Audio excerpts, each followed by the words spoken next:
If you know Korean sportswear, you know Barrel Co. I mean, for years, they've been the brand you think of for anything water-related, really building this dominant spot with gear that's both innovative and, looks great. But what happens when a market leader like that sails right into a perfect storm? Well, let's dive in.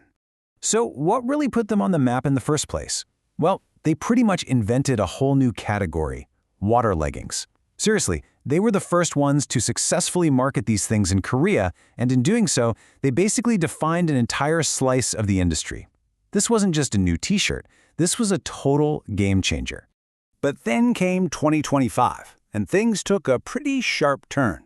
The company suddenly faced some major headwinds, and thanks to an in-depth analysis from HDIN Research, we're going to break down exactly what went wrong, and more importantly, what it means for Barrel's future.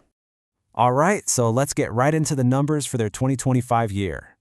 It was tough, to say the least, and the data points to two really critical warning signs. First thing you see, top-line revenue. It dropped by 8.2%.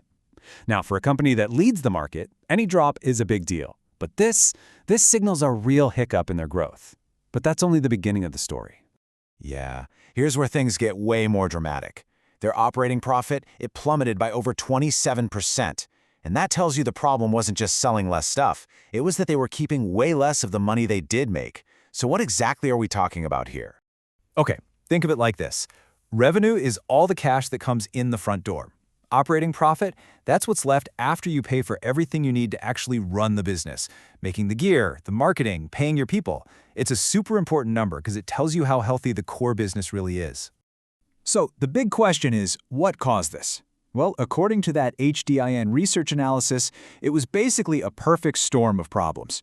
You had a weak Korean economy, so people just weren't spending as much. Their main products, like rash guards, had kinda hit a wall. Everybody who wanted one already had one. Plus, more people started traveling overseas again, spending their money there instead of on local water sports. And to top it all off, new brands jumped in, and it turned into an all-out price war. And you can see the pain was spread all over. Their main moneymakers, water sports apparel and goods, both took a pretty big hit.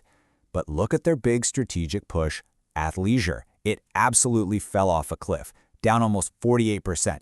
That really shows their attempt to break into that super crowded yoga and fitness market just didn't work out.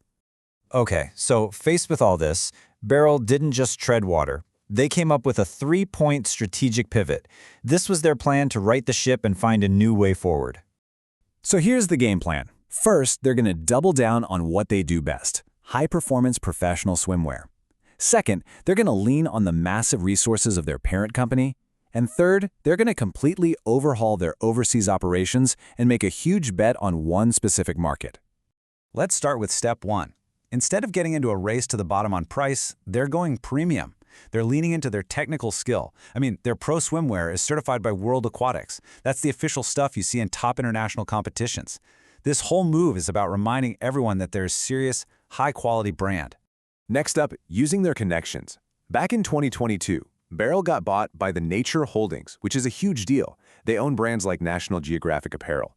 And this move basically plugged Barrel into a massive global supply chain and retail network.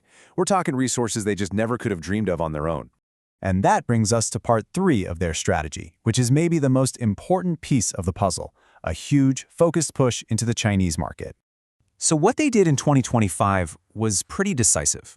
They had these separate operations in Shenzhen and Guangzhou, and they merged them into one single powerful hub in Guangzhou.